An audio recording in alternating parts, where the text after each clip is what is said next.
Welcome to the Sharp Way Show. Yes, a little bit past 7:30 on the East Coast this evening, and it's Saturday. And usually I don't do shows on Saturday, but today I decided I was going to do a Saturday night special. Yes, tonight is a Saturday night special, and I hope you will be enjoying the Saturday night special because it's an AMA as always, because I know that people want to be able to ask me questions about such things and just chat about them, and I get that. So I'm happy to do that. But I wanted to bring up something that was bothering me, as I always start with something like this, and that is the two wars that are going on right now. Well, there's many of them, but two of the big ones that are affecting us in America.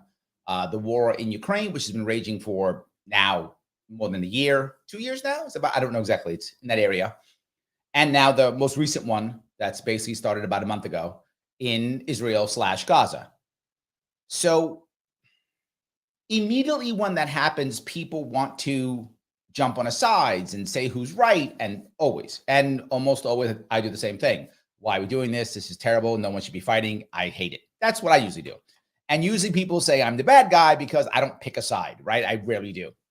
But let me tell you what I was thinking about for both of those wars. The way I look at them, I tried to find two analogies, and I think I found decent analogies for both. They're not perfect, but I think you'll get it when I explain them, and then how I think they'll end because of it. Imagine, if you will, I am in Queens, where I live, in Queens, New York, and there's a really bad cop in Queens, New York. He's a bad guy. He's a really bad cop. He's been in trouble before. Everybody knows he's a bad cop, right? But he's in my neighborhood. That bad cop is in my neighborhood. And that bad cop is in my neighborhood. And now I walk up and the cop sees me with my phone and says, you, Larry Sharpe, and pulls out his pistol and pistol whips me in my nose, breaks my nose, smashes my face, blood, broken bones. I mean, I'm going to have permanent damage now from that. He grabs my phone, says, you were using this to take pictures of me, throws it on the ground, smashes it with his gun. It's completely trashed. I've lost my phone. I've lost all that, gone. And my nose is busted. I'm going to have permanent damage and scarring on my face. He throws me on the ground and says, I'm going to take you to jail. I'm going to take you to Rikers Island, the most violent the most violent jail in the entire country, where gang rape is possible. Like, that is possible to could happen in that jail. Should I fight back? It's a serious question. Should I fight back? Imagine there were people around me watching going, get him, Larry. Don't let that cop stop you. Get him. Here's a brick. Here's a knife. Stop that cop. Should I fight him? If I don't fight him, I'm going to jail, where bad things could happen to me. I'm going to be gone for at least over the weekend. It's Friday, so I'm not getting out till Monday. So I got 3 days to sit in the most violent jail in the country. And he's broken my nose for no reason, smashed my face, trashed my property, which I'll never get back, for no reason. He's completely wrong. Should I fight back? The answer is no. No.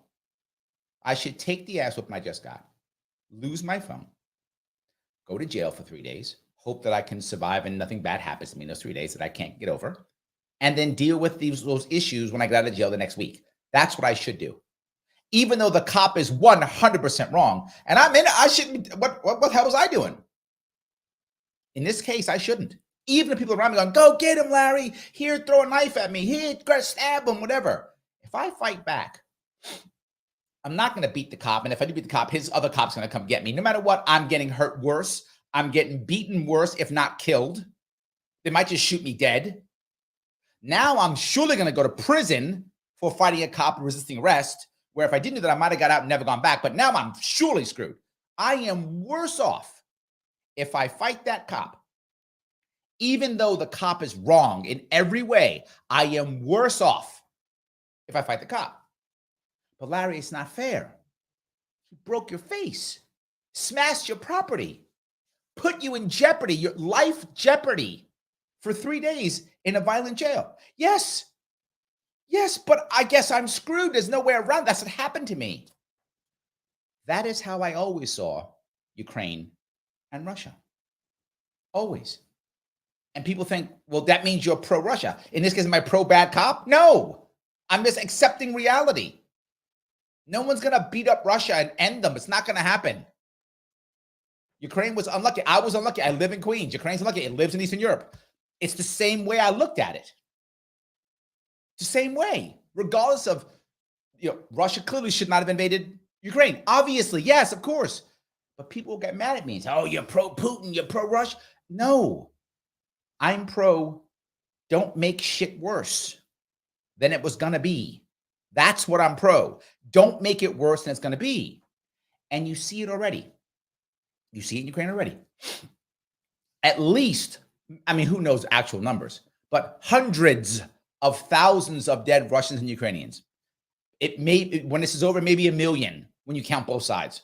Who knows? But it's definitely hundreds of thousands dead on both sides and hundreds of thousands wounded on both sides. Think of that. How many people? And you know what the final outcome is going to be? Similar to what it is now. I call this, again, I have receipts. They're on Dylan Burns' show like a year and a half ago, and then again about a half a year ago. In the end, and I'm going to guess the end is about 6 months to a year away. That's my guess. 6 months to a year. Probably around a year, give or take, but less than a year, I bet. 8, 9 months, I'd bet. It's over. It's over. The war's going to be over. And what's going to happen? Well, Russia is still going to have at least 3/4 of what they wanted, if not the whole thing. That's going to happen. Ukraine will be a puppet state, and Putin will declare victory. I can guarantee it. I'll say it now. I said before. That's going to happen. The only difference between them doing that a year and a half ago and a half a year from now will be hundreds of thousands of traumatized families, hundreds of thousands of dead young men, hundreds of thousands of broken young men. Only difference. Only difference. Ukraine was screwed. That was it. Ukraine was the puppet of America as it was going to be. It was used again. Now, let me go to the specifics on how this is going to happen for Ukraine, how this war is going to end. I warned people that America, and again, I got the receipts. People don't listen to me, but I'm telling you, I have the receipts. And you who've been watching me know I've said it. America, the American elites who actually run the country do not care about Ukraine. Do individual Americans? Many of them do. There are many Americans who actually care about Ukraine tremendously. They care because they think it's right. And they're right. Russia should not have invaded. That's accurate, right? Ukraine is being attacked in this case. That's true, right? So I get why they would support Ukraine. Makes sense. Individual Americans do. And if they have family or friends there, makes total sense. I get that. Why wouldn't you? Makes total sense. Maybe if your friends who are Russians, you may support the Russians or something. I get it, whichever. But America doesn't care about Ukraine. Never did. The American elites never cared about Ukraine. Still don't care about Ukraine. Don't. They want to beat up Russia. And if I could use Ukrainian lives to do so, good. If I could sell more weapons, good. If Ukrainians die, what are you going to do? The Ukrainians. That's how the American elite always saw Ukraine. They spoke a good game like, oh, it's about democracy or it's about Zelensky or whatever. That was all garbage. Not true. The elites never cared. That was to make you feel better about it. Well, Americans don't feel so good about it anymore. And now all of a sudden, Israel comes. They're like, Zelensky, who? Who's that person? Now, here's the hardest part for the Ukrainians now. Without American and Western backing, Ukraine can't fight this war. Everyone knows that. That's not like a secret. Everyone knows that. They can't do it. They need our backing or they can't fight this war. So the second that we start going, well, maybe, could be, here's the second part. Who is going to back Zelensky? All the stuff he's done, all the death he's now responsible for, the victory that he promised. Watch for Mr. Z to all of a sudden be out of power soon. Watch that. Watch all of a sudden he's no longer the president. He leaves. He has an accident. He steps down. He gets sick. Something happens. He's not there anymore. Someone else steps in. And if I had to guess, I would guess a whole bunch of American spooks right now over there trying to figure out which one's the guy they want in charge. Which guy they want in charge. They'll find the guy that they want in charge. He'll be the next one. And there'll be some kind of peace settlement. And they'll blame Z on. They'll blame Z. Oh, he screwed up. He lost. It was all his fault. It's all his fault. That kind of thing is what they're going to talk about. That's the issue. That's the issue. That's how this ends. And I'm saying it publicly now. Why? Because I'm going to be right. As I, not always, but I usually am. Right? It's absolutely. Yes. There is no doubt that you're going to see that happen in the coming years. Coming months, I should say. So I'm going to deal with Israel too, but let me grab a couple of comments and questions, and then I'll tell you what I think about Israel also. So Joe says, but Larry, there is no war without elected officials adhering to their oath of office, declaring war. Yes, I will. Some of you know this. Some of you know this, Joe. You might. When was the last time the United States declared war? Anybody know? 1942. Declared war on most of Germany's allies. Not all. We declared war on Romania, Hungary, and Bulgaria. That happened in 1942. But interesting tidbit, we never declared war on Finland. And Finland was a German ally in that war. But we did not declare war on Finland. We declared war on the other three, not Finland. And that was 1942. So we haven't declared war since 1942. So now that's what, 80 years? We haven't declared war in 81 years. Yet we've been at perpetual war ever since. Yes, absolutely. So I just thought that was interesting. So, all righty, let me keep going if I can. All right. Dave says more than a year and a half of fighting for Ukraine. Yes, thank you. It's more than a year and a half. I wasn't sure. I knew it's almost 2 years, right? Is it February? I think makes 2 years. So it's coming up on that. Thank you. I appreciate that. Yes. All right. Michael says, so how are things going in that bunker of yours? Michael, you know why I'm in here because I'm talking about war. So now I'm in the bunker now. So yes. Joel says they care about profit opportunities and kickbacks to the politicians. Yes, yes, and yes. 100% Joel, you are correct. And that's why if they can get it in Israel or Gaza or Mali or wherever, they're good. They don't care who's dying. They don't care as long as they can keep pumping that stuff out. Absolutely. Lila says, it's so blatantly open that Ukraine was being used totally by the president and by the West. Yes. And let me be clear about this, Lila.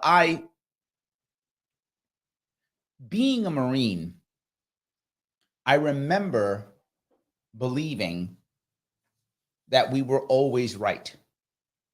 I remember that.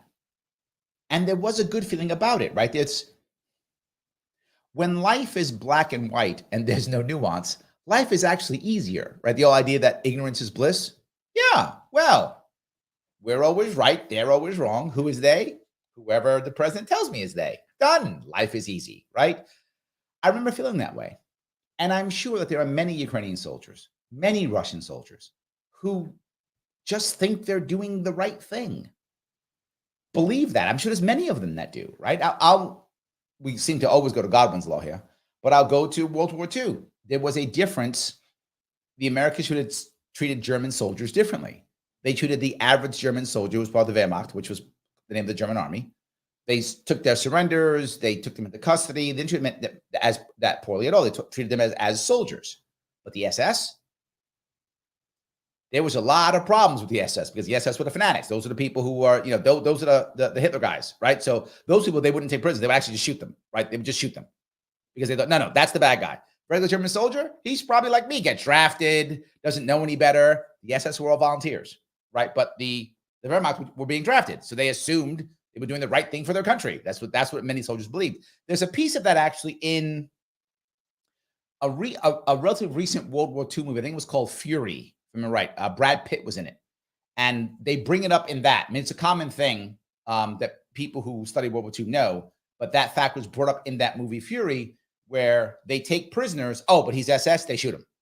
To the point where the officers in this movie have to give orders to the Americans, stop shooting all the SS officers. We need the prisoners. We need to get information from these officers. We have to interrogate them. You keep shooting them so we can interrogate them. Stop shooting all the SS. They had to give them orders for that. So, yes, I feel bad for these soldiers. I mean, they're losing arms and legs. They're getting murdered. They're getting killed. That's not murder. They're fighting each other. It's not murder. They're getting killed for a lost cause on both sides. It's not required at all. Meanwhile, the leaders laugh, right? Meanwhile, Putin and his boys laugh as they keep making money and making deals with the Chinese and making deals with Africans, making deals with Asians. They keep making deals and laughing. Meanwhile, the average Russian gets his leg blown off or gets killed or their family's destroyed. The average Ukrainian getting their family destroyed, their houses bombed and blown up, while the Ukrainian elites keep putting cash in their pocket. And we know that from that Time magazine article, right? The Russian and Ukrainian elites are making money on this, literally making money on this. Meanwhile, the average soldier is getting cooked to death in an old Bradley being blown up by a Russian artillery piece. And I mean that, being cooked to death. That's happening. So thank you for saying that. It's horrible. So yes. Anyway, let me keep going if I can. Andrew says, in conflicts such as these, I'd normally say whoever struck the first deserve the most blame. But as we educate people know, the story behind it is much more complicated. Always is. Always is. Yes, 100%. Jake says, Larry, have you seen the Dave Smith versus Austin Peterson? I did. Or the Clint. I didn't see Clint's. I saw Dave's and Austin. I did see that. I thought it was a good conversation. I think, both sides took what they thought was the right answer. Right? I thought they did. But I do think Dave was far stronger. For many reasons. One, Austin is much more of a generalist, if that makes any sense, where Dave has a very strong suit in foreign policy. And I mean, he's very strong. Those of you who know Dave Smith, that's like his baby. He's very strong on foreign policy. Austin's a generalist. So for him to go in there, he was outgunned already. He would have had to done a whole lot more research and homework to be able to fight Dave. But you're basically walking into his field and then trying to win that battle. That's a tough one. I'm not sure I would have done it if I was Austin. Because again, Austin's a generalist. If you talk to Austin, Austin's a friend of mine. There's almost nothing that he can't say something on that makes any sense, right? He's very good at, if you said this or that, he could give you something on everything. That's why he's a good talk show host. That's why there's a morning show. He's an amazing generalist. But literally, this is Dave Smith's baby. I'm not sure you want to go toe-to-toe with Dave Smith on foreign policy.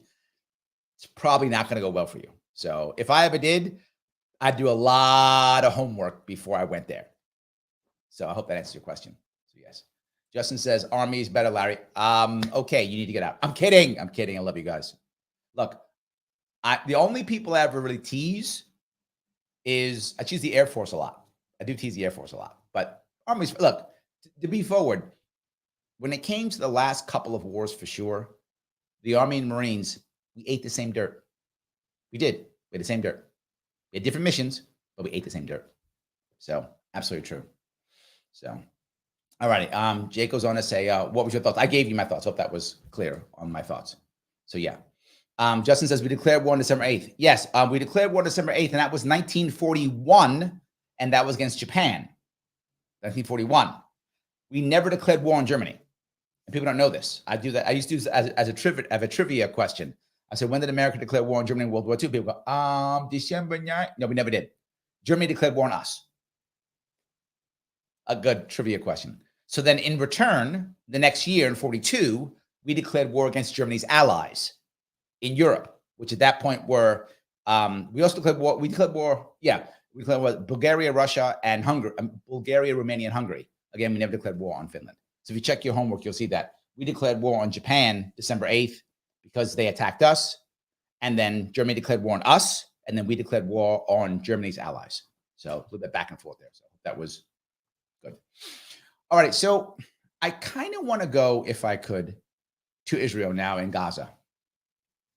I tried to think of an analogy for that. And I couldn't find a good one like I did, I thought I did for Ukraine. I thought it was a pretty good analogy. It's tougher with Israel because, so I'm going to try this when you tell me if I got this one right. I'm okay if I'm off on this one, but I was trying to think of one. Imagine a classroom and I'm a drug dealer. That's what I am, a drug dealer in school. It's high school. And I'm a drug dealer in high school. And I say, Larry, you're a drug dealer in high school? Yes. I used to have a friend who was a high school teacher. And he told me that when it comes to attendance, he goes, the drug dealers have the best attendance. They're there every day. I'm like, what? He goes, yeah, it's their business. They're here to make money. They're in school. They're in class every day. He's like, the kids who are drug dealers, I always in my class, they're always in school. The users, maybe not so much. Dealers, always there. And I was like, wow, okay. So I'm one of those drug dealers. But I don't care about school. But I got to pass my test. I got to pass my test so I can stay in school, so I keep dealing my drugs. Right? Drug dealer. So I got a smart kid in front of me, real smart kid in front of me. I cheat off him in school, in class. I cheat off him all the time. So I need this kid to stay right there so I can cheat off him all the time. People want to bug him. I go, stop. Leave him alone. People go, he's not your friend. Well, he's my friend now. He's my good friend. Leave him alone. I'm the drug dealer. I got firearms. I got a gang. You don't mess with me. Right? So I'm protecting the kid in front of me who's not even my friend. He's a smart kid. Why am I protecting him? I need him. I need him because I cheat off him so I can stay in school and keep selling my drugs. Now, people I sell drugs to, they don't like him. He's a geek. He's a jerk. They don't like him. He's a geek kid. They don't like him. They're all doing drugs. So sometimes I try to mess with him. And I go, stop, walk away. And they go, but what do you care? I say, walk away. You want my drugs? Walk away. They'll mess with him now. Why? I need him. So now I keep even the people who don't like him away because they need my drugs. And they're scared of me because I got a gang. But that kid, do I care about that kid? Nah, not really. But I need him because I got to stay in school so I can keep selling my drugs. That's American Israel. Again, do individual Americans care about Israel? Of course. Many Americans care about Israel. Many Americans have friends and family. I do. I have friends in Tel Aviv. So many people care about Israel, as I do also. Many individual Americans care tremendously about Israel. That's absolutely true. Do the American elites? Yeah, but not because they care about Israeli people. Because that's where they sell their weapons. That's where they make their weapons. That's where they get their patents from. That's where they run their money through. That's where they keep their weapons stored. The elites in America use Israel. So they care about Israel, but not for the people. Do you think the elites in America care if Israelis die? Of course not. If they cared, they'd fix the border. If they cared, they'd stop this battle. If they cared, they'd do things. They don't care. That isn't their issue. They care about Israel, the state, because they need it. The elites care. Now, again, individuals, some individuals care about Ukraine. Individuals care about Israel. Again, I do too. I literally have friends in Tel Aviv. I know people have family members there. So, of course, they care about the area because individuals do. Do the elites? Of course not. They don't care if Israelis die. They don't care if Palestinians die. They don't care. I'm not trying to be cruel. It isn't that they want them to die. They don't want them to die either. It is apathy. They don't care. So if 3,000 Israelis die or no Israelis die, they go, okay, can I still keep doing my stuff? Yes, it's fine. Yeah. Well, do your stuff. 10,000 Israelis have to die. It's fine. Can I do my stuff? Yeah. That's all they care about. And that may seem cruel, but you can see it. Are you telling me there's no way to fix this issue? No one can figure it out. Why does no one want a solution? Why does no one find a solution? Because it works well just the way it is for the elites in this country, and I would argue around the world, but for sure this country, I'm talking about America, works just fine. So if some Palestinians die, so some Israelis die, they don't care. That's not an issue for them. If it's peace for 10, 20 years, great. If there's war every other year, okay, it's fine. Can I keep selling my weapons there? Can I keep getting my patents there? Can I keep all my stuff there that I want to keep there? And can I use this country, as America has been using for literally decades now? Can I keep using this country to funnel stuff through? Good. Okay, whatever. Who dies, dies. It's fine. It's not my kids, right? Okay, fine. That's how bad it is. That's why here's what I will also promise you. Whatever happens, a year from now, the same thing will be true. Israel will still have broken, battered borders, I've said it before, that are not clear with the Palestinians, and the Palestinians will still be economically and politically screwed. That will be the case because status quo works for the elites. That's why there will be a status quo. Not because status quo is inevitable, not because they care about it the way, because status quo works for the elites. So that's what will happen a year from now, no matter what we do. You can yell and scream. You can go out to the schools. You can go in the streets and argue. Because they don't care, because the political system is set up to where it doesn't matter what you say. Haven't you figured that one out? Do you understand that over 80% of all elections uncontested? They push people off the ballot all the time. I know, happened to me. They don't allow for third parties. And gerrymandering is still legal. The Supreme Court said gerrymandering is completely fine. So setting things up with political parties, which are not in the Constitution, our Supreme Court said totally fine. It's completely fine to give our political process to private political entities known as political parties. Yes. Yes. So do you think you going out there yelling means anything? Why do you think you don't see me at protests? They don't work. They don't mean anything. I don't mean to be mad. I mean, I guess to make you feel good. And please go do them if you want to. Nothing changes because the political system hasn't changed. That's why they don't care. That's why they're mad. They don't care. Now, there is an issue they're worried about, though. And that's the colleges now, being anti-Israel. They're all worried about that. That's a problem. They're bothered by that. Like, wait a minute. If they're all anti-Israel, wait a minute. Then we might not be able to keep our stuff over there. We got to work on that. So there's a little bit of fear on that one. A little bit. That's about it. They hope within a year from now, what'll probably happen is they'll do something that will feel good. Like they'll say, we're going to give $1 billion to heal Gaza or whatever. They'll do something like that, pretend like it matters. People go, oh, good, we won because that feels good. And they'll go right back to sleep. That is my worry. I know it sounds doom and gloom. I know it does. It sounds doom and gloom because it is. The only difference a year from now in both of these conflicts is a whole lot more dead people and what they really love, a whole lot more hatred. Hatred everywhere. Imagine what kind of hatred you're going to have between Ukrainians and Russians after this. The amount of hatred you're going to have between those two people. There was not that much hatred. I mean, there was hatred, but there was also connections, right? But there's going to be just hatred. You see the hatred that's already between Israelis and Palestinians? More hatred. And now here in America, between people who support Israel and people who don't. More hatred. Hatred is going to be doubled and tripled. That's true. More dead people and broken families and broken people. That's true. The borders, almost no difference. The political situation, no difference. Won't change. One more time. Because status quo is good for the elites. Therefore, we will keep status quo. That's how that will work. So anyway, I do want to cover that piece. Let me grab some more of these other comments if I could. Robert says, having run both in 2018 and 2022, who do you believe was a better GOP nominee, Molinaro or Zeldin? Or do you see them as the same? They're not the same. They're different. Better. Okay, let me see if I can explain. It's hard for me to explain which one is better. I know both of them. I've met both of them. I'm actually friends with Molinaro. I'm not friends with Zeldin. I think Molinaro, both of them knew they were going to lose. I think Molinaro actually had more of a problem lying. If that makes any sense. I think he actually was concerned about lying more than Zeldin was.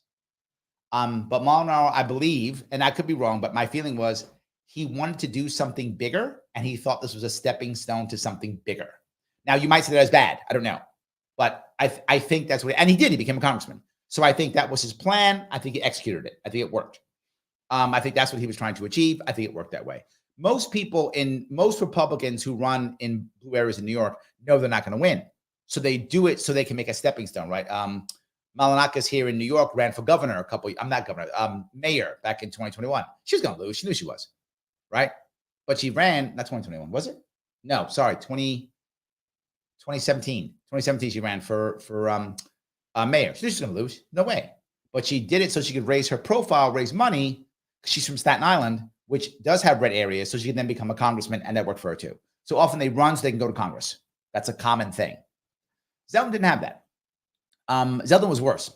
Zeldin also knew he was lying, but he was worse because he was mean about it. He lied and then insulted people and then wouldn't admit what he was going to do. I told everybody what Zeldin was doing. While Molinaro ran and had a plan for the future, he basically took GOP money. He only raised like $3 or $4 million. He basically took GOP money so he could become a congressman. Well, that means the party is paying to get a congressman. That to me is fairer. Still, people could say it's unethical or corrupt, but that's fairer. Zeldin lied to all New Yorkers, raised $13 million, took money from New Yorkers all day long, knowing he was going to lose. And I told him, again, I told everybody this. The reason why Zeldin ran was because he was going to lose his seat in Long Island. He was afraid he was going to lose his seat because of redistricting. New York State's been losing so many people that we lost a congressional seat. He was a congressman in Long Island. And he thought, okay, I'm going to lose my seat. Now what do I do? I'm a crappy lawyer. I'm a bad person. What I'm going to do? I'll run for governor so I can buy myself a job. He did that. So he ran for governor. The guy who ran New York State, I don't know if he still runs it, but who ran New York State GOP is a guy named Nick Langworthy. Nick Langworthy, also a terrible, horrible scammer, grifter. He yelled, we're going to beat Cuomo. This back when Cuomo was still governor. That's what we're going to do. Give us money. We'll beat Cuomo. That's what he promised. Republicans, of course, they believed it. This is our year. They threw money at the New York GOP. They took all that money. Nick Langworthy then said, lots of money. Let's check redistricting. There it is. There's a place for me. He then took that money, stabbed Carl Palladino in the back in Western New York, ran for Congress. He's a congressman now. Set himself up. Took all that Republican money, lied to the Republicans across the state. He's a horrible human being. He's now a congressman out of Western New York. Now, I told everyone what Zeldin would do. Zeldin, I told everybody, again, if you were watching, I said within 3 to 6 months after the election, he'll be running a PAC. How do I know that? Because legally, when you raise all that money, you can just transfer it into a PAC, which is what he did. He didn't spend all that money. He raised a bunch. Republican hardworking money, took it from you. Not from the party too, but mostly from you. At least Maldonado owns it from the party. It was all a plan. That was fine. Zeldin took it from you. So did Langworthy. Remember all those emails you got? That was them. Took all that money, lost by what I said. I said he'd lose by 5 to 7 points. He lost by 6. I knew because I travel the state. Nobody knows New York better than I do. There's not a politician out there who knows the state better than I do, period. So he loses by 6 points, takes whatever money's left over, puts in the PAC. He now becomes the executive director of the PAC and pays himself a salary. That's what he does now. So he bought himself a job off the back of Republican voters here in New York State. So better, I'm going to go with Molinaro. I hope I answered your question.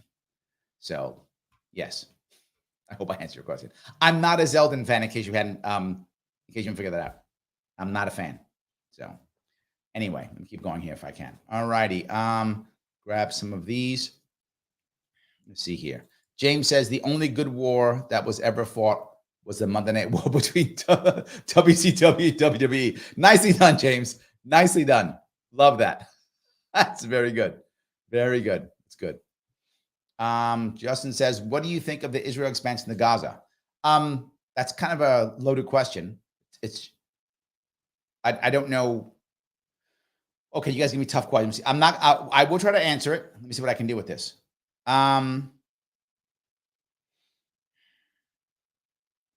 Israel should be able to go get Hamas. That makes sense to me completely. I don't know how it'll work. And the worst part, though, is what Israel's in a tough spot, right? They're in a tough spot. Whether you support Israel or not, you have to admit they're in a very tough spot. They can't do nothing because the people will say, Hamas came over and killed 1,500 of us. You gonna do nothing? You gotta do something. Go do something. What's wrong with you? Go do something.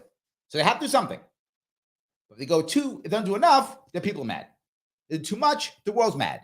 So they got to find the exactly right amount to keep their people happy and the world happy. I don't know if they can walk that tightrope, Justin.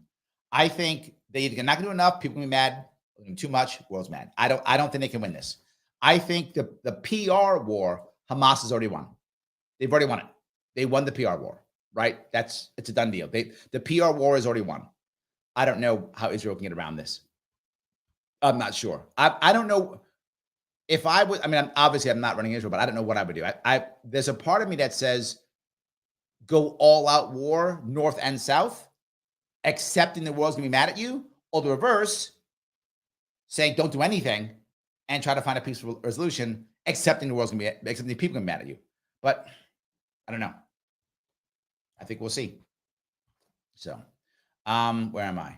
Dave said somewhat complicated. The U.S. declared war on Japan. Yep. Germany, Italy declared war on U.S. U.S. declared war on them. Yeah. Andrea says, I really think the powers that be worry more about money laundering of the military-industrial complex scheme than diplomacy and peace. Well, yes, I think that's true, Andrea. And I think the point behind this is most people don't realize that a massive chunk of foreign aid is actually a jobs program for Americans, right? Not all, obviously, but a massive chunk, right? If you give, I don't know, $100 billion to Ukraine or whatever number, I know what we're giving now, whatever that number is, at least half of that is given back to us in weapons purchases, at least. Right? I don't know the exact numbers. I don't know if anyone knows, but it's a massive amount. And that's for most big chunks of cash we give out. A bunch of that comes back to us. So it's basically money. It's legalized money laundering. Does that make sense? Oh, but that's what it is. You're correct. They're far more worried about that. 100%. Yes. Let's see. Gene says, no, Larry, we have been at war this time. We've been involved in police actions, peacekeeping missions, and preemptive strikes. Your confusion on this subject is understandable since people keep dying for no good reason. You know what? I stand corrected, Gene. You're right. It has not been war officially. You're right. We've been in peacekeeping actions and police act. Yes. Accurate. Yes. Absolutely. So, all right. Let's see here. Jerry says, whether you believe it or not, Molinaro and Zeldin are rhinos. I'm not sure. It depends how you, I mean, they're different. Their policies are different, right? I don't know, Jerry, if you know either of them. Well, Molinaro is much more purple when I say that. So if you mean rhino as in not heavily conservative, if that's how you mean that, I think you're right. Molinaro would be around in that regard. But for a New York Republican, he's kind of like many New York Republicans. That's how Stefanik used to be. Before Stefanik jumped on the Trump train, she was very purple. Elise Stefanik, for those who don't know, is a very, very powerful in the Republican Party right now. She is a congressperson from the North Country in New York State. Prior to her being on the Trump train, she was very purple. She was as purple as Molinaro. She was all like, pro-choice and the whole deal. She was on all that stuff. Molinaro is too. The difference between her and Molinaro is still not very pro-Trump at all. He is on the border Trump or no. Like he would have picked Trump over a Democrat, but he does not like Trump. He's much more of a purple politician.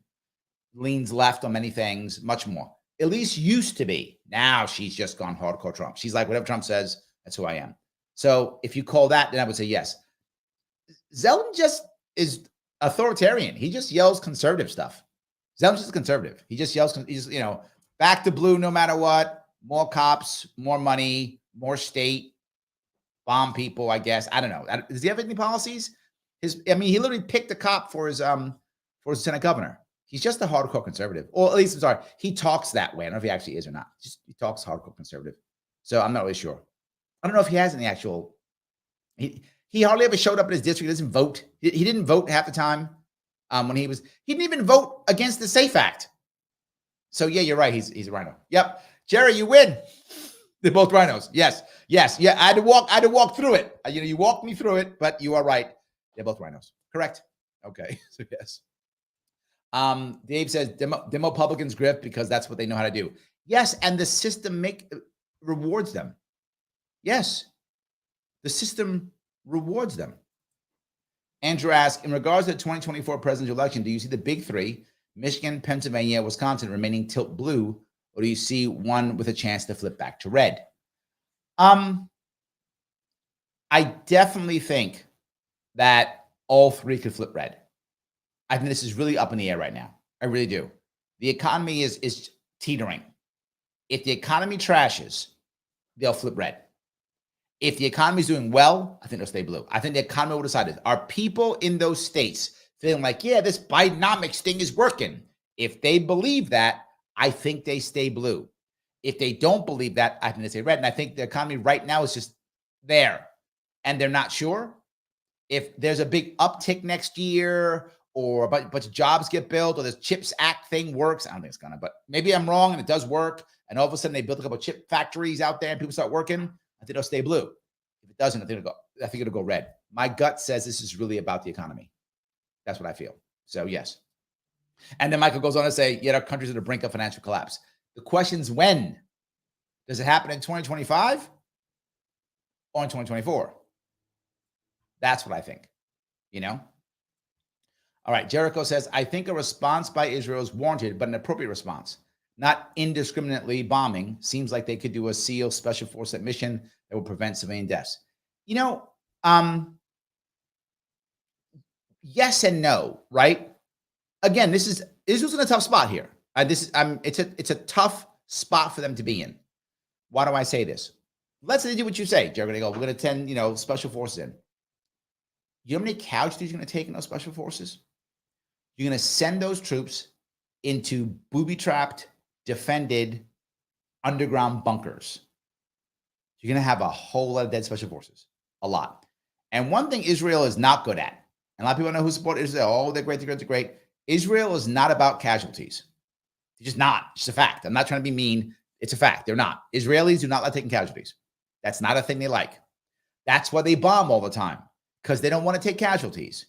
Now, you look at units across the, military units across the world. 2 units take a lot of casualties and keep fighting. French Foreign Legion, by the way, no French people in the French Foreign Legion, all foreigners, hence the French Foreign Legion, and U.S. Marines. Marines will take insane casualties and keep fighting. We'll take 30, 40, 50, 60. We'll take 70% casualties and keep fighting. So the French Foreign Legion. Most units take 20, 30, 40%. They break and run. They're done. Israeli units do not like taking casualties. So they go into these places and get bombed and stuff. They will leave. French Foreign Legion units, SEAL teams, which are trained by Marines, they'll go in, they'll go in with a unit of 13 men, lose 8, keep fighting. Most units will not do that. They'll lose 4 or 5, bail. So my worry, that's their worry. Like, they know. It's not like they think I'm the only guy who says that. They know who they are also. You're going to send those people into there? They don't have SEAL teams like we have, Jared. They have Mossad and such, right? And that's one thing they do really well, right? If it was like spy missions and specific assassinations, the Mossad's amazing at that. I would argue maybe better than us, right? And that kind of thing. Like, we want certain leaders, and we'll take those guys. Mossad is, top of the world. They're awesome at that, right? That they're good at. But you're asking to go into these places and take these people out of bunkers, not make sure some guy ends up dead next week, right? And there's a difference. Now, if you want to go for that, that they're good at. Israelis could do that. Know who all the leaders are, and they all of a sudden disappear in the next 2 months. Yes, they could do it. And I would argue probably better than us. In fact, if we had to do that, we'd probably ask them to help. Like, that's how good they are. That would be my gut. That's what I would think. So I don't know. Maybe, but it's not easy. So yes. Jerk goes on to say, that's fair, but they are probably killing their own citizens who are hostages right now. Hard to know what the right answer is. Yes, they're in a bad spot. I agree. Blue Moon, you are here. Oh my God, thank you so much for coming on and watching. I appreciate it. Larry, I really feel like people don't understand the Middle East. Israel supported Hamas because they wanted the opposition to not be secular. They gave them money. This is true, right? And this is the point that a lot of people don't believe. Thank you for bringing this up. A lot of people don't know this. Not only were we, as America, funding both sides, so was Israel, right? Both. Right? And this is my point. Status quo is perfectly fine for the elites in Israel, the elites in Iran, the elites in America, the elites everywhere. Status quo is fine. They're doing fine, right? The tip-top leaders of Hamas, tip-top Jewish leaders, tip-top American leaders, they're all still millionaires, billionaires. They're doing just fine. All the poor people getting murdered, whatever, they don't care. Again, to be forward, they don't want them to die. They just don't care if they do. So if none of them die, fine. Can I still have my cool car? Can I still have all my good stuff? Yeah, great. They all die? Can I still have my cool stuff? Fine, they don't care. So this is a valid point. The status quo keeps everybody up top happy. That's why they do it. She is correct, right? And this was early my point, but I think she said it better than that. I didn't actually mention that the cash went back and forth. And I should have actually mentioned that. I was saying how the elites are doing well, but you're right. There's literally cash going back and forth. I do appreciate that. Oh, thank you for the sticker. Thank you so much. I appreciate that. Absolutely. So yes. So, and someone likes your logo. The Blue Moon logo is awesome. There we go. I appreciate that. Yes. So I do think that is a big issue when it comes to this. Cash goes to both sides. Value goes to both sides. And that's why the status quo of constantly fighting works. The second piece here is something else to be worried about, though, right? For so many of these smaller nations, they're holding on to their nations because of cash, right? That's what allows them to hold. As I mentioned, Ukraine's being held on because of cash, right? That's why that Ukraine can stay there, because of the cash we're giving them, the cash in many places in the Middle East. If that cash goes away, the leadership will struggle to stay in power. the last thing they want to lose is their power. So if they don't have an outside enemy, right? If I can't blame the outside, if I can't blame Hamas or blame Israel or blame Iran or blame Russia or blame Ukraine, right? If I can't blame somebody outside of my own nation, my people might turn on me. And we've seen some coups recently. We've seen it happen. I don't want my people in the streets. I don't want to have to bring tanks in the streets, right? Only Erdogan wanted that stuff. Erdogan took care of his people already, right? He did his thing already. He's good now. He's settled. But the rest of these countries, we don't know yet. They don't want people in the streets. So they got to make sure that when people go on the streets, they can go, oh, no, it's not me. It's those evil Israelis, or it's those evil, Palestinians, or it's those evil Ukrainians, those evil Russians. They got to point the finger at somebody else. Meanwhile, to her point, I'm giving money, right? Here's some money. Go do bad stuff so I can put my finger at you later. And the funny part is, the part I was bringing up earlier about how I feel. And I mean this because I was a Marine. I mean, in my heart, I still am, always. But I was one of the guys who would have done it, right? When I was 19 years old, 18 years old, if Ronald Reagan had told me to go overseas and kill people, I would have done it. And I would have thought I was righteous in doing it. I would have ordered men to their death. I would have killed people. I would have done it. Luckily, I feel so fortunate that I was never forced to do that, right? I wasn't doing the first Gulf War. And the first Gulf War was so fast that my unit never got sent. So if the war had lasted like Afghanistan, I'd have been in the second wave. But there was no need for a second wave because the war was over in 5 minutes. So that I never went. And I'm glad I never did. A lot of my friends did, and they still have issues from it. I'm glad I didn't. But I would have. I mean, I know who I was then. I would have done it. And so I feel like those young men who are being sacrificed.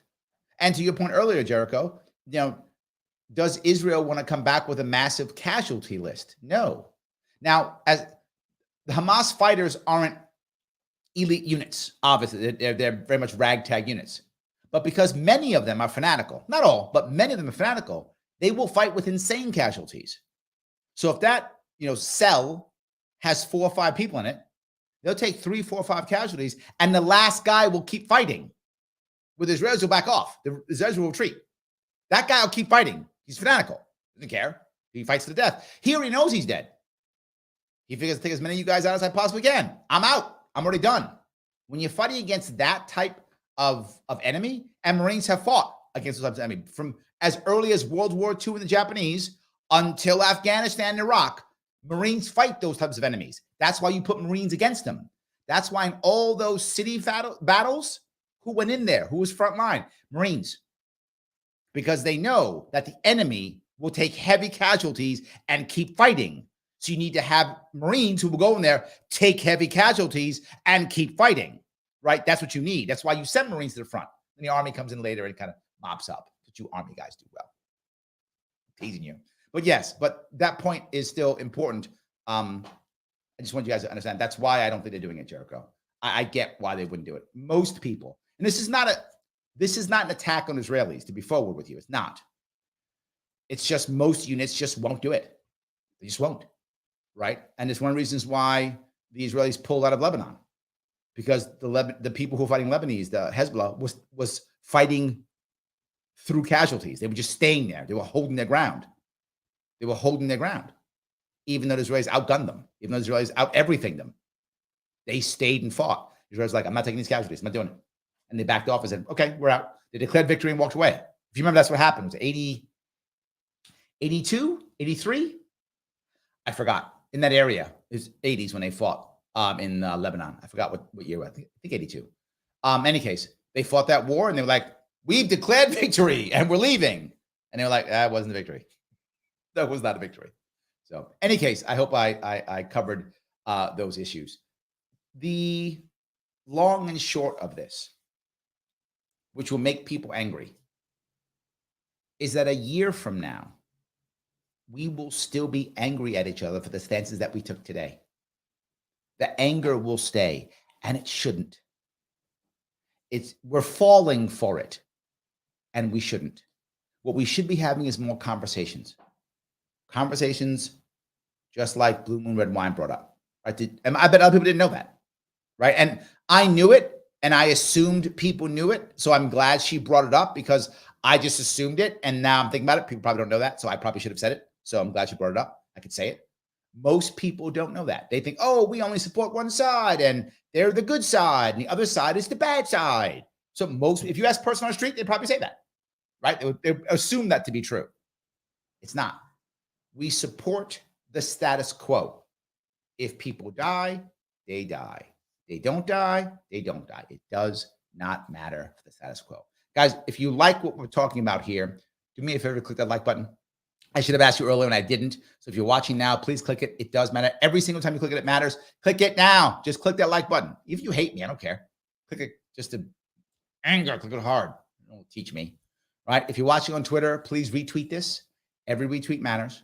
If you want to support the show, you can super chat me on Larry Sharpe YouTube. That's awesome if you can do that. If you want to support the show itself directly, you can. Patreon.com/Sharpeway. $10 a month goes a long way. I can do more of this and less work, so I can do more of this. This is important for us.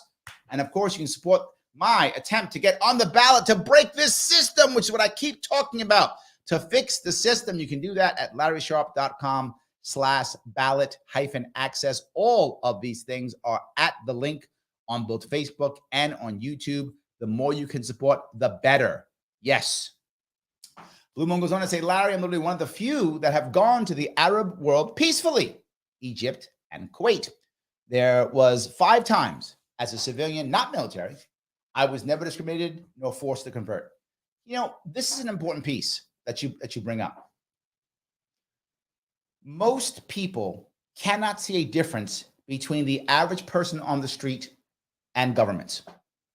And sadly, most governments are not connected to their people at all. Ours isn't either, right? We don't have much. We have very little control over who our government and our people are. Very little control. So most of them, they aren't. I've met many Iranians. I haven't gone to Iran, but I've met many Iranians. And most Iranians, individual people, actually love Americans and love America. They hate our government. And it's true. I think most people are just people. They just don't care about this. They just want to live as themselves. They just want to live their life, right? That's it. I think that's really an important part that people don't always get. They assume that every Iranian or every Egyptian or every Kuwaiti is exactly the same as their leader, right? And they aren't. We aren't the same as our leader, right? I'm not Joe Biden. I don't do anything Joe Biden thinks. So yes, Jericho goes, we hate our government too. Yes, absolutely. Yes. Most people just want to live in peace. The average person wouldn't care if we didn't tell them. Think about this for a second. If American media didn't tell you to hate certain people, would you hate them? Most wouldn't. Most wouldn't. You'd be like, oh, those are people, whatever. I saw them on like TV or something or whatever. That's it. Yes, 100%. So yeah. Joe says, I went to Iraq and Jordan as a civilian. People there are cool. Food's amazing. I bet. Yes, I bet. What's funny, being in New York City, and Blue Moon also is in New York City, there are many people from the Arab world who come here, right? Particularly Egyptians. A lot of Egyptians who come here too, but many parts of the Arab world come here.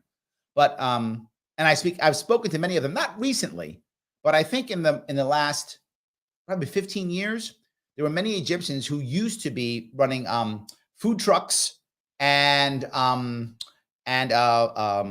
Jesus, not before there was really Uber was big. The limousine services, it was very common. I'd see many Egyptian people. I talked to them all the time, and they were just cool, liked America, go back to Egypt, happy. They weren't mad. I thought, oh, the Muslim Brotherhood's gonna kill. None of that. That wasn't part of their life. They didn't care. Yeah, whatever. Oh, good. Happy to be here. Happy to go back home. Totally fine. Living their life. That was it. Absolutely. So yeah. So Jerry says, just like some of the others, I spent a few ports of call in Turkey.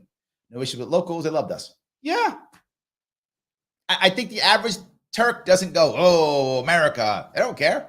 Erdogan may not like us for any given reason because we get mad at him when he's, not doing what we want him to do. When he's being the wrong kind of dictator. Like, we like dictators, but we like our kind of dictator. When Erdogan's not doing our type of dictating, then we get mad at him. Turkish people don't care. They want to live their life. Same thing. Sam says most people want the same things: family, home, life, fun, and most governments want the same thing too: power and control. Sam, killing it. Yes, my brother, exactly correct. Too bad these are in opposition and why government should be constrained. Yes, yes, and yes. Absolutely true. Love that. Very good. I don't know. That is awesome, guys. I want to say, look, guys, please click the like button. I said it before. Please do it. It does matter. Share if you want to share. I appreciate it. I hope this was an interesting evening. I just want to give you a quick AMA because I thought about this and people are talking about it. And I'm going to give you some predictions. My predictions are now out into the ether. We'll see if I'm correct. I usually am. I will see you all very soon.